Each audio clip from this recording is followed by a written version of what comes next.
Good morning. Thank you for joining me for another 5 good minutes with the Word. I'm Barry Bryson, and we're continuing our study of the book of Ecclesiastes. And we're in chapter 8, and we're going to read verses 1 through 9.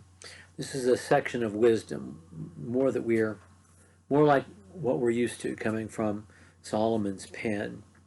This particular section, though it darker than Proverbs, and is about surviving as a courtier, surviving proximity to power, and the capriciousness of men who are in power. So let's read chapter 8, verses 1 through 9. Who is like the wise, and who knows the interpretation of a thing? A man's wisdom makes his face shine, and the hardness of his face is changed. I say, keep the king's commands, because of God's oath to him. Be not hasty to go from his presence. Do not take your stand in an evil cause, for he does whatever he pleases. For the word of the king is supreme, and who may say to him, what are you doing? Whoever keeps a command will know no evil thing, and the wise heart will know the proper time and the just way.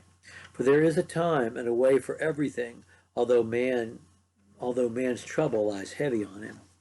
For he does not know what is to be, for who can tell him how it will be? No man has power to retain the spirit, meaning the life force, the eternal part of you. You can't hold on to that. You can't keep it here, no matter how you'd like to. Or power over the day of death. There is no discharge from war, nor will wickedness deliver those who are given to it. All this I observed while applying my heart to all that is done under the sun, when man had power over man to his hurt. This is about the exercise of power. Now, the exercise of power is always going to cause pain and suffering. And yet we live in a world in which men exercise power. He talks about the superiority of wisdom, that if you have wisdom and you have some level of understanding, your face will not be so embittered, and you will not be so stone-faced, because wisdom will give you patience, grace, humility, all the things that will make a difficult life less difficult and livable. And then he's saying, listen, you have to be careful how you navigate your relationship with men of power. And he said, don't be openly rebellious. And he says, because of God's oath to him. He's talking about the fact that the king has power, that he is the king, and that the powers that be are there because God permits them to be. He himself is a king because of an oath that God took with David. And so he's not saying that God approves of all kings or all their decisions. He's talking about this, the fact that you're not going to dislodge this king from power. So, and he also says, be not hasty to go from his presence. He says you don't have to be in hiding, or you don't have to sequester yourself, but you do have to navigate this. He says, don't participate in an evil scheme. Don't take your part. And then he says, there is a proper time and a proper way for everything. Even though trouble lies heavy on you, you can navigate your way through. You just have to do that. You have to think. You have to be quiet. You have to think things through. You have to be determined not to do anything wrong. But you also have to not be loud, belligerent, disobedient to your king. You have to manage it. You have to navigate through it. Jesus tells us this too. This is just serpent wisdom. And he says, you don't have power over your life. You can't retain your spirit. When death comes, death comes. There's no way to escape. There's no way to make war nice. There is no discharge from war, nor will wickedness deliver those who are given to it. War is only going to produce pain and suffering. That's just the fact. And evil is always going to produce and only produce bad things. in the end.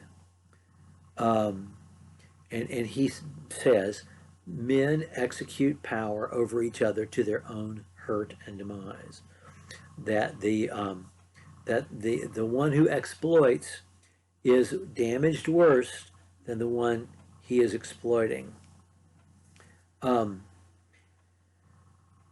wisdom in this book I've heard compared to Machiavelli, only the other way around.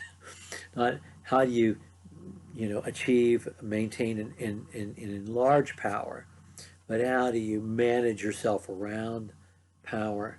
So in that way, it's not like Machiavelli at all.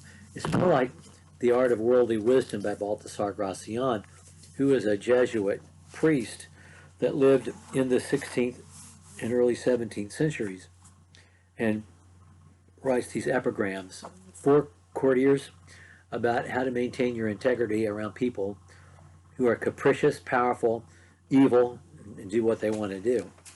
And it's just full of things like you must maintain reality and appearance.